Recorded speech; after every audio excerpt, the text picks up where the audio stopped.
Kristen. Good afternoon. Good afternoon. It has been a long time. It sure has. Yes. Welcome back to Frankenstein Tea. I was just going to say, you know what time it is? It's Frankenstein tea. It's Frankenstein tea time. Yeah. And Mr. Ian made my tea. Thank I you. did. You're very it's welcome. Delicious. He brought up my favorite and brewed it. Which is your favorite? Lady Grey. Lady Grey, yeah. It's delicious. Brewed in true Scottish style. Just came back from Scotland. Oh, you just came back from Paris. Bonjour. Bonjour. Bonjour. Yeah. Oui. Yeah. So, but here we are. We're back. Yes, we're here for Frankenstein tea. Yeah. And it has been a while. I think last time was maybe like May or it was a June while. or something like that. Yeah. But we wanted to touch base with you over Fall Festival and some fall activities. And fall. And we've got a reading for you as well.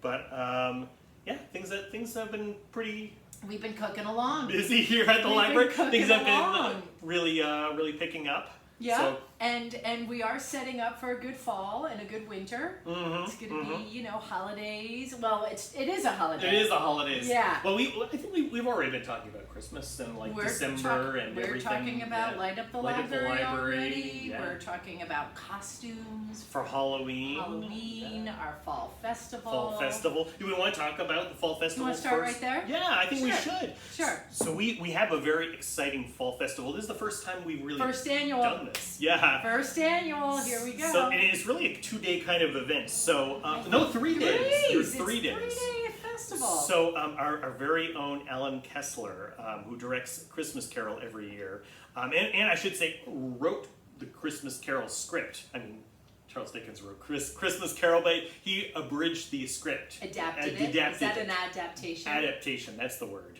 He adapted the script. So our very own Alan Kessler has written a spooky story that takes place in the library and features some librarians. And it's very loosely based on the Aldrich Public Library. Yeah. Very loosely. Yeah. But I think that people are going to enjoy it.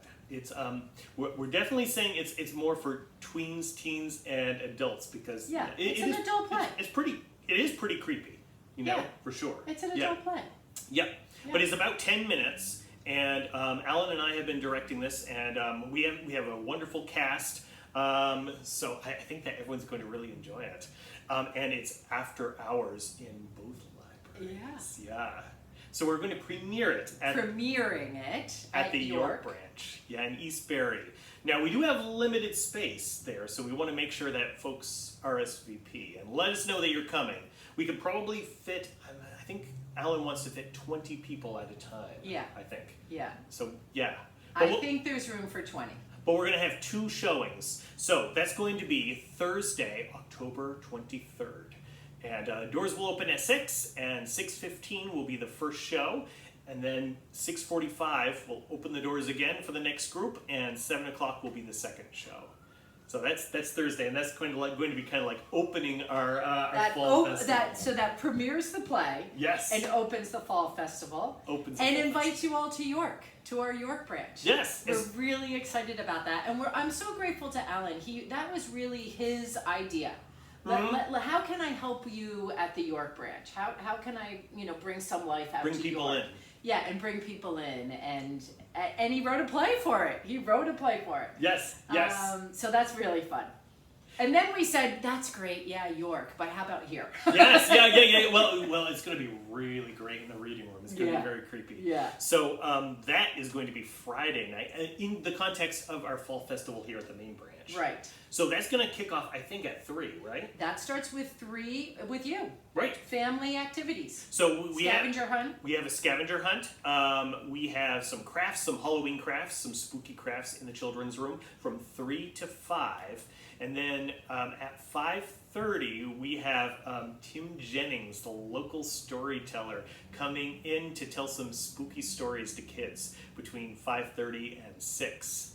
So to be very clear, that is for kids. That's the kids portion. That's family afternoon, family friendly for kids. Teens are always welcome, adults are always welcome, but that is a kids focused creepy storytelling with Tim Jennings. Yes, school-age children, Yeah. He says. So that will be the children's portion, and then at 6 o'clock the library closes, and anyone who's coming, for Bloodstone for the 10-minute play can come in just as we close 6 o'clock and get your place. And then in the reading room, I think we could probably have like 50 people or so.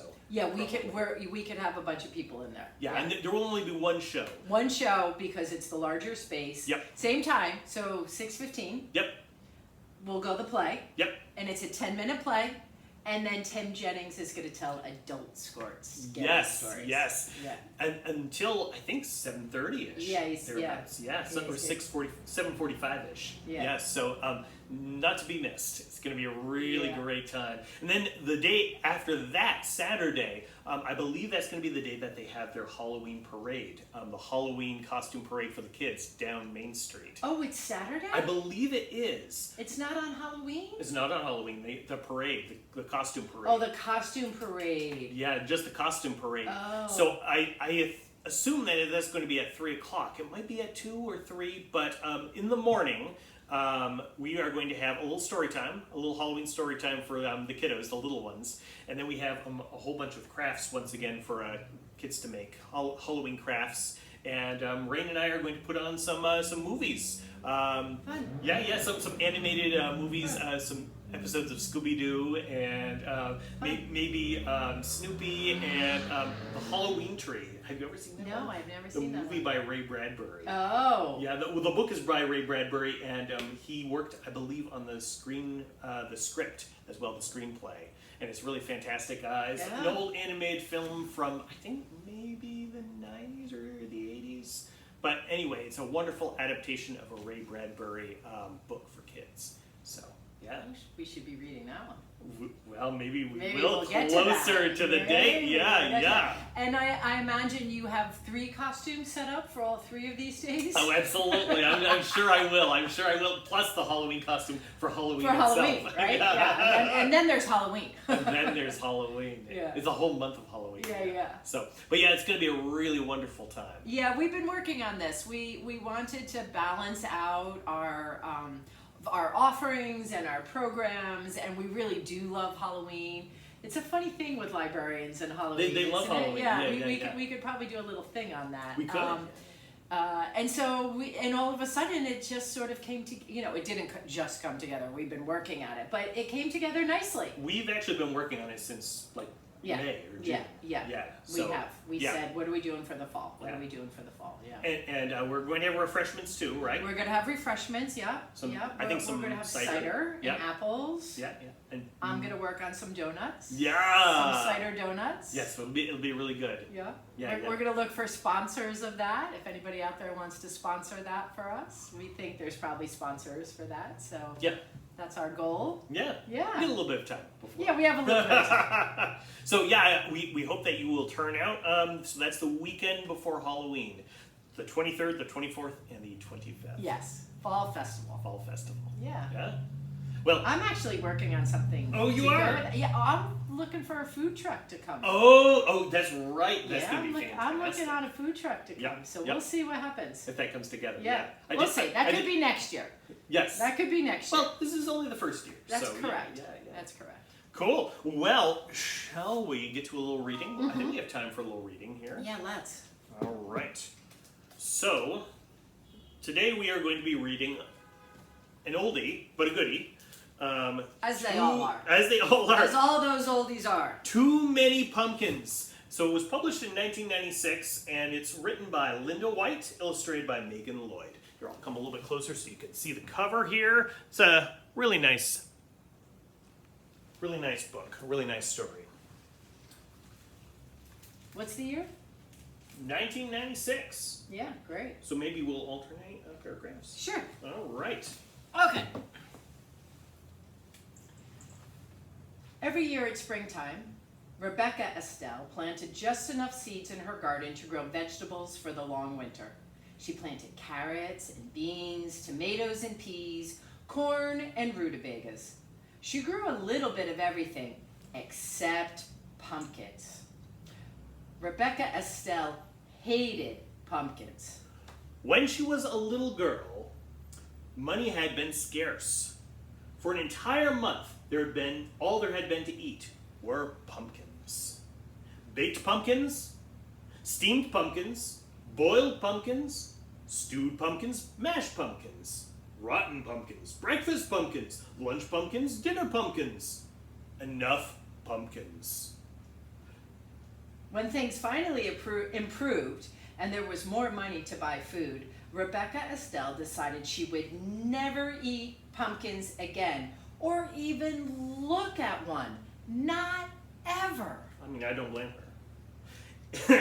And she didn't until one autumn day, long after Rebecca Estelle's hair had turned snowy white. She was raking the leaves that fell each fall from her black walnut tree, and her cat Esmeralda was scattering them just as quickly. All of a sudden, the pumpkin truck passed by. Oh, she heard it coming, and she knew what it was. It rumbled by at harvest time every year. She turned her back and concentrating on picking up the last fallen leaf. She managed to ignore the truck until... splat! An enormous pumpkin tumbled off the truck and smashed into slimy orange smithereens all over the edge of her yard. "Come back here and get this pumpkin," she yelled. But the driver sped away. I'm going to give them a little close-up here of the picture. Of the splat. Of the splat. There we are. Look at all those slimy pumpkin guts. Rebecca Estelle at her black walnut tree. Black walnut tree, yes. Well, I won't touch it, Rebecca Estelle insisted, getting her shovel from the barn. "And I won't look at it," she added as she shoveled dirt on top of the pumpkin pieces. "And I won't think about the pumpkin ever again," she declared. And she didn't until... Skip. Wait. Hold on. Oh, no. All right. Spring, when Rebecca Estelle was admiring the new sprouts in her garden. And what do you think happened in the spring? Right where the pumpkin smashed, all those seeds grew into... Here, I'll show you the picture. Pumpkin vines. So Rebecca gets out her gardening tools and she digs up all those vines. And she thinks that is the end of it. Rebecca Estelle ignored the vines so well that in time she forgot why she wasn't using the front door. Until one autumn day, when she and Esmeralda went to rake the leaves that fell each fall from the black walnut tree in front of the house. So she refuses to use her front door because that's where the front yard was where the pumpkin vines were, and she cleared those away. So she completely forgot about the pumpkin vines, and what do you think happened? Oh my goodness. I'm going to show you the Can you pictures. see that? She hates them. Whoa!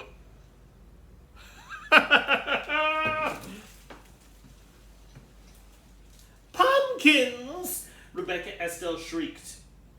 Pumpkin vines had twisted under the bushes, over the bird bath, through the porch rails, and onto the rocking chair. The entire yard was a sea of plump, round pumpkins. Rebecca Estelle could no longer ignore them. She plopped down on the pumpkin nearest her, putting her hands over her face. "Whatever will I do, Esmeralda?" she cried. "How will I get rid of this many pumpkins?" She thought and she thought. Her mind went back to all the pumpkins she had eaten as a young girl, when pumpkins were the only food her family had. "Well, we can't let them stay here," she told Esmeralda. "Some people might need these pumpkins. And I suppose there are folks crazy enough to like them. We'll give them away." She marched off to get her wheelbarrow. Rebecca Estelle struggled to lift the first pumpkin, then the second, and the third. She huffed and she puffed as she wheeled the loaded wheelbarrow into the lane.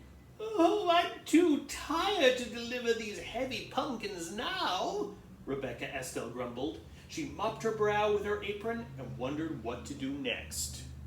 Perhaps if I make them into pies, they will be easier to deliver. Such a nuisance.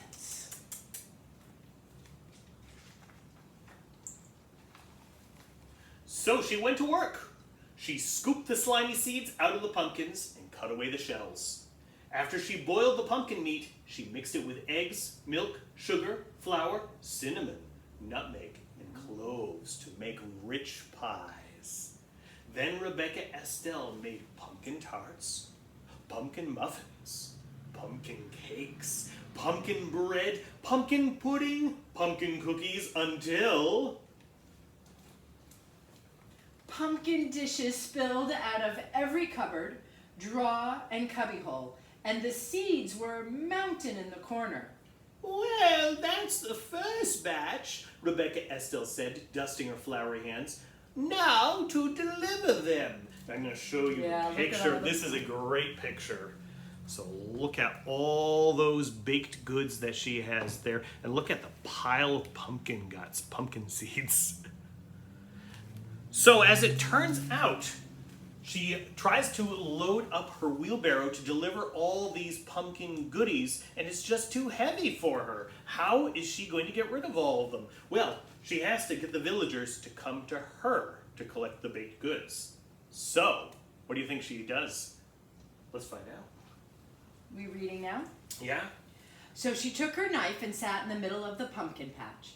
She carved a smiling face on a nice round pumpkin, a scary snaggletooth face on a tall, thin pumpkin, and boo on a short, squat pumpkin.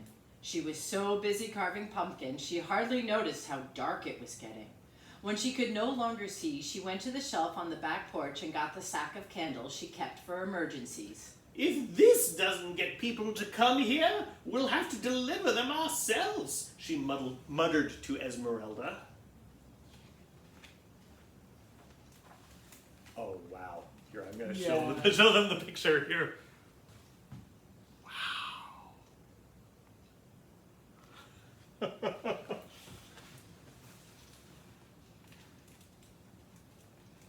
Oh. Rebecca Estelle peered into the darkness for a long time. She didn't see anything. Still, she watched until finally she saw a light. Faint at first, then brighter, and then more lights bobbing through the night. Here they come, she shouted. Esmeralda, let's heat some apple cider. I want to show you this picture too. Yeah, the double spreads are just so nice, you know? Yeah. There we go. And you can see all those lights in the distance.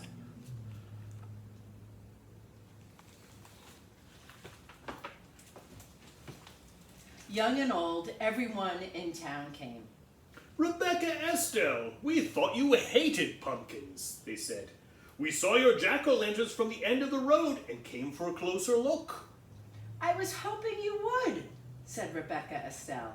Where did you ever find all these pumpkins? People said. I came by them quite by accident, Rebecca Estelle said, smiling. Would you like some pumpkin pie? There's plenty. She winked at Esmeralda. Everyone enjoyed the pumpkin pie and cider and had a good time. So did Rebecca Estelle. And when they were ready to go home, she made sure each carried a jack-o'-lantern, a bag of seeds for roasting, and a pumpkin tree. Rebecca Estelle gave away everything that reminded her of the pumpkins she had always hated until... Until what? All that remained was a handful of seeds. Then those she tucked snugly into her pocket, where they would be safe until planting time next spring.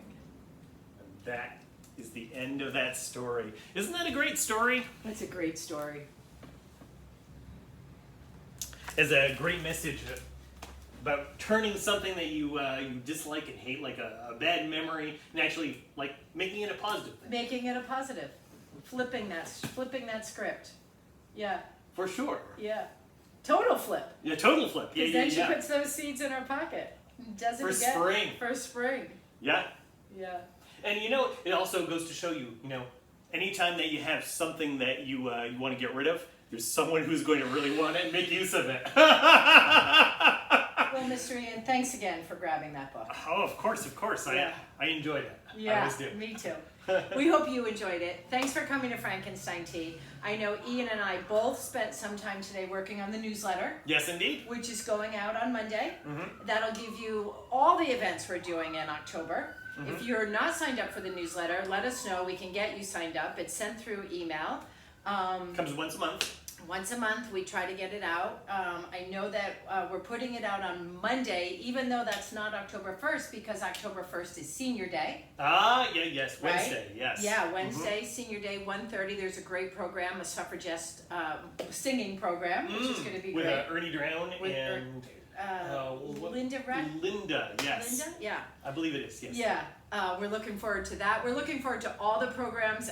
You know we're pushing out information about the Fall Fest, but I really wanted to say, get the newsletter.